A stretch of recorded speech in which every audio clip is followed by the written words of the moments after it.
Dude, Cenk Uygur has been Cenk Uygering. I mean, he's got to get in on the clout chasing. Let's talk about this clown. All right, dude. Well, because you know that Ana went in on AOC. That was a big thing. Ana with her little jab at AOC about sending money to Israel, because Ana is like, dude, Ana's on a freak. She's on a freak show where, Ana is a hammer and everything is an Israel nail. Ana's current journey, she is running around trying to start fights over Israel with everybody. Everybody, dude. Ana is going crazy, dude. She is. Now, she's leveling up, trying to go after AOC, taking a shot at AOC. I think she's just clout chasing at this point.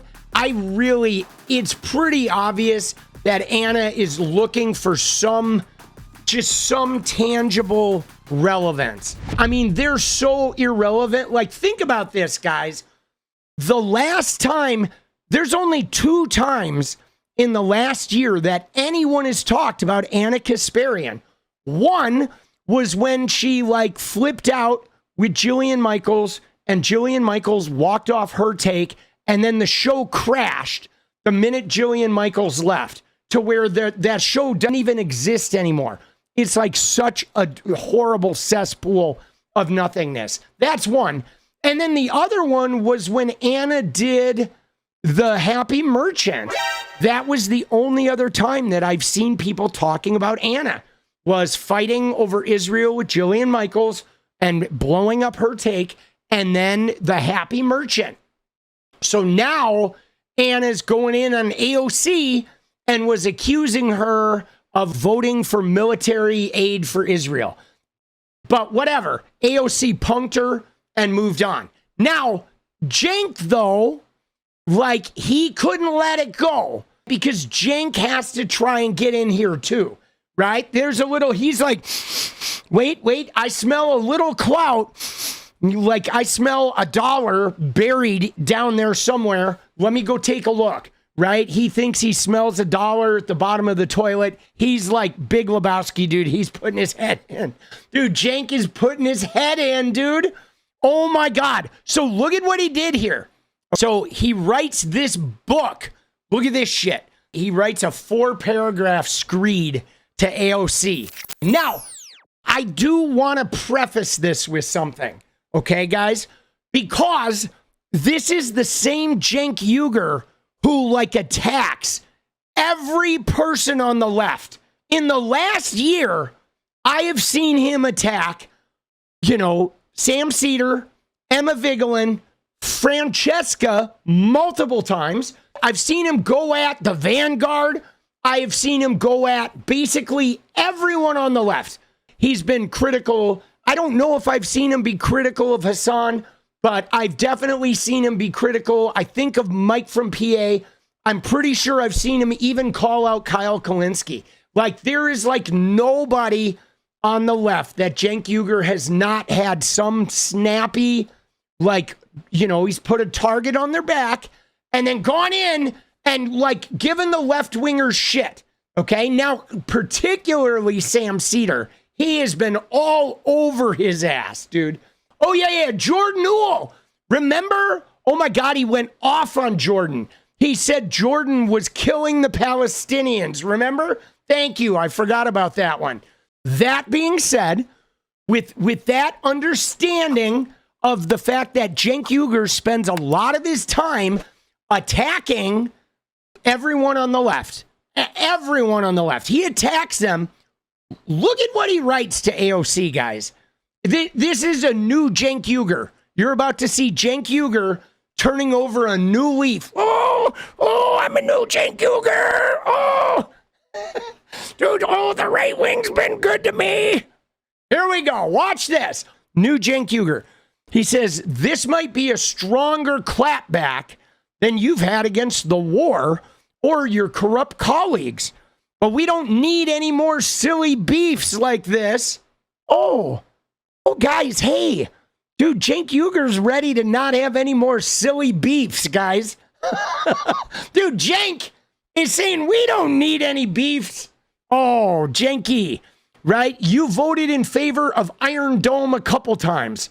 That's okay. Water under the bridge. You voted for IHRA definition of anti-Semitism, which is inexplicable and egregious. Of course, sending any kind of weapons to Israel is worse than the speech you blocked, but it's against all progressive beliefs to equate criticism of Israel with anti-Semitism. I know that stuff is really popular in Washington, but it's unacceptable to take our speech rights away like that. But everything in the past is erased the minute you start fighting.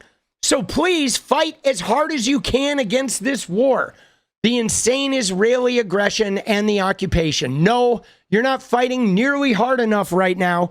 Yes, we would like you in the battlefield next to us. Dude, Cenk just thinks he's out there on a horse with like a flag, you know, just leading the charge, dude. Dude, Cenk thinks he is such a warrior.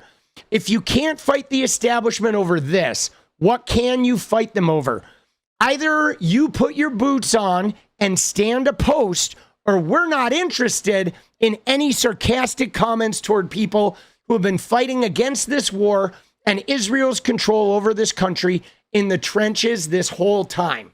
So there's Cenky's response. But guys, isn't it funny to see Cenk talk about, like, we don't need any more silly beefs? I mean, that really stood out to me because Cenk has been like the captain of the beef generating machine for a long time, bro. And what's more, guys, Cenk Uygur, he is now out there saying, hey man, we need allies to fight against Israel and the occupation and all their Zionist shit. But like, dude, 𝗏𝗡𝗍𝗍 and Sam Seder are two of like the biggest Israel occupation, you know, anti-genocide people I've seen. I don't think anyone goes harder than 𝗏𝗡𝗍𝗍 does on that particular subject, dude. Like, you know what I'm saying? Like, Emma is like, seriously, she fucking lives for that shit. And dude, he hates her. Dude, he hates Emma. He wouldn't like, he would not share a table with Emma at a fucking restaurant, bro. I mean, he's like everybody on the left who actually fights against Israel's occupation and shit. Dude, Cenk abhors all of them. He has like basically disavowed every single person that fights hardest for that shit. But he's in here telling AOC, you know, you forget the beefs. Like, we need you in the trenches. But like, yo, Cenky, why aren't you in the trenches with Sam and Emma and Francesca? You know, like why aren't you there? Right? Why aren't you, Cenky? Now, I did get a little feisty, and I said you need to go back to trashing the Democrats, taking poly-market money and acting like Project 2025 didn't exist in an election year, you stupid son of a bitch. Dude, I threw the Joe Biden line in there, right? From inflation. Oh, shit. I don't even know if he knows, but I threw a Bidenism in there just, you know, to keep it consistent. Because he can't do anything without Biden at all, right? And now they're like, oh, let's squash our beefs. Dude, they're going to be beefing with the Democrats in 4 months, dude. They're going to be earning their, like, right-wing grift. You watch. Mark my words. And in 2028, I will guarantee, I'm going to say it right now, guys. Go ahead and clip this. In 2028, I guarantee you that Cenk Uygur and Ana Kasparian will be anti whoever the Democratic nominee for president is. I guarantee you, Cenk and Ana will not support the primary winner in 2028. Seriously, fuck these guys. Remember this post, guys? A couple of weeks after the election, do you guys remember this one?